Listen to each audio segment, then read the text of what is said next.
আসসালামু আলাইকুম। আপনারা সবাই কেমন আছেন? আশা করি আলহামদুলিল্লাহ ভালো আছেন। আমিও ভালো আছি, সুস্থ আছি। সকাল থেকে ভিডিওটা শুরু করলাম। এখানে হলো 10টা বাজে। আমি একটু মেলায় আসছি। আজকে মেলায় কোনো কিছুই বসে নাই মাঠে। আজকে মাঠের বাইরে বসছে। আমার ছেলে পাগল হয়ে গেছে, মেলায় আসবে মেলায় আসবে। তারপর নিয়ে আসলাম মেলায়।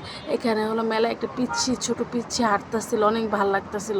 আমার পিচ্ছিদের দেখতে না অনেক ভাল লাগে, হাঁটতেছিল পিচ্ছিটা। তারপরে হলো এখানে 2-3টা দোকান বইছে, বেশি একটা দোকান বসে নাই মেলায় আজকে। 2-3টা দোকান বইছে। তারপরে এত দাম চায়। আমি 2টা গেঞ্জি কিনতে গেছিলাম মেয়ের জন্য, দেখে অনেক দাম চাইতেছে। আর এত আকাশটা এত মেঘলা করছে আর এত গরম লাগতেছিল। আমার মনে হইতেছিল কি এত ঘাম আইতেছিল আর এত অস্থির লাগতেছিল। আমি তাড়াতাড়ি করে আইসা পড়তেছিলাম বাসার দিকে আইসা পড়তেছিলাম। দেখি কিছুই বসে নাই আজকে।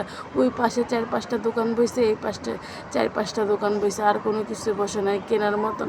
একটা গেঞ্জি হলার গেঞ্জি 200 টাকা করে যায়, যে গেঞ্জি 100 টাকা করে সেই গেঞ্জি 200 টাকা করে। জন্য আর কিছু কিনি নেই। আমার ছেলে একটা খেলনা কিনে দিলাম ছেলেকে। তারপরে বাসায় আইসা রান্না বসাই দিছি। এখানে পাঙ্গাস মাছ, নদীর পাঙ্গাস মাছ রান্না করব।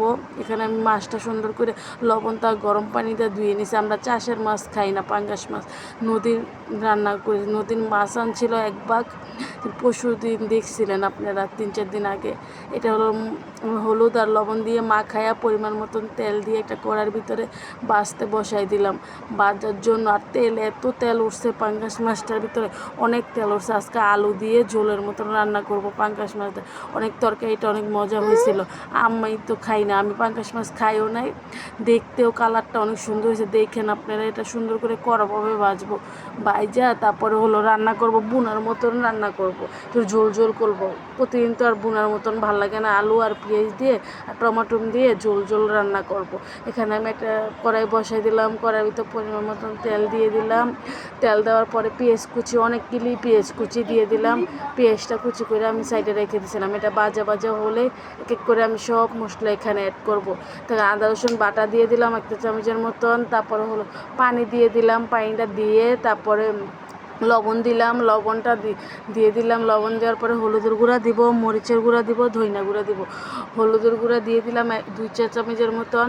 তারপরে হলো মরিচের গুঁড়া দিব, তারপরে ধইনা গুঁড়া দিব। মরিচটা একটু বেশি দিতে হয়, মরিচটা তো ঝাল কম খাই, ঝাল বেশি খাই আমরা, তাই একটু মরিচটা একটু বেশি দিতে হয়। যদি আমার ভিডিওটা ভালো লাগে আপনাদের কোনো অংশে লাইক কমেন্ট শেয়ার করে দিবেন আশা করি। এটা হলো সোমবারের ভিডিও। আমি প্রতিদিনকার ভিডিও প্রতিদিন আপলোড করি। এখানে হলো কষানো হয়ে গেছে। আমি 2টা আলু কাইটে রাখছিলাম, আলুটা কাইটে সুন্দর করে সাইডে ধুয়ে রাইখা দিছিলাম। তারপরে এখন হলো আলুটা আমি এটা সুন্দর করে কষাবো। আলুটা কষিয়ে তারপরে হলো এখানে হলো ঝোল দিয়ে দিব। ঝোলটা দিয়ে তারপরে ঝোলটা দিয়ে একটু ঢাইকা দিব। ঢাইকা দেওয়ার পরে মাছটা দিয়ে দিব। ঝোলটা দিয়ে দিলাম। আমি ঝোলটা আমার পরিমাণ মতো আমি ঝোলটা দিছি। ঝোলটা দিয়ে তারপরে হলো এটা আমি সুন্দর করে ঢাইকা দিব। ঢাইকা তারপরে হলো ওই যে উচ্চানি এসে পড়ছে, এখন মাছটা আমি দিয়ে দিতেছিলাম। মাছটা সুন্দর করে কড়াভাবে ভাজছিলাম। পাঙ্গাস মাছ তো কড়াভাবে না ভাজলে ভালো লাগবে না। আবার নদীর মাছটা তো অনেক সুন্দর গ্যারান আসছে। নদীর পাঙ্গাস মাছ তো সবাই পায় না। আর মোহাম্মদপুর এলাকায় তো নদীর পাঙ্গাস মাছ আনলেই দোকানদারেরা আমাদের দেয় যে আপনাদের নদীর পাঙ্গাস মাছ আনছি, নেবেন নাকি বলে। আমরা তো সবাই নদীর পাঙ্গাস মাছ ঘরে সবাই পছন্দ করে। আমি খাই না, আর সবাই খায় নদীর পাঙ্গাস মাছটা।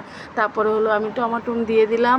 টমাটুমটা দিয়ে তারপরে হলো এখন কাঁচামরিচ দিয়ে দেবো আর ধইনা পাতাটা দিয়ে দেবো। ধইনা পাতাটা দিয়ে তা 5-6 মিনিট রেখে নামাই ফেলবো তরকারিটা। কালারটা দেখছেন অনেক সুন্দর হয়েছে কালারটা। আপনি এভাবে রান্না করে দেখেন, খাইয়া দেখেন। আর হলো চাষেরটাও এভাবে রান্না করতে পারবেন। চাষেরটা লেবু দিয়ে ধুয়ে রাখলে অনেক সুন্দর হয়। আমি একদিন রান্না করছিলাম চাষেরটা।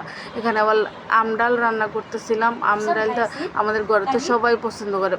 কাঁচা আম আনছে না, মিষ্টি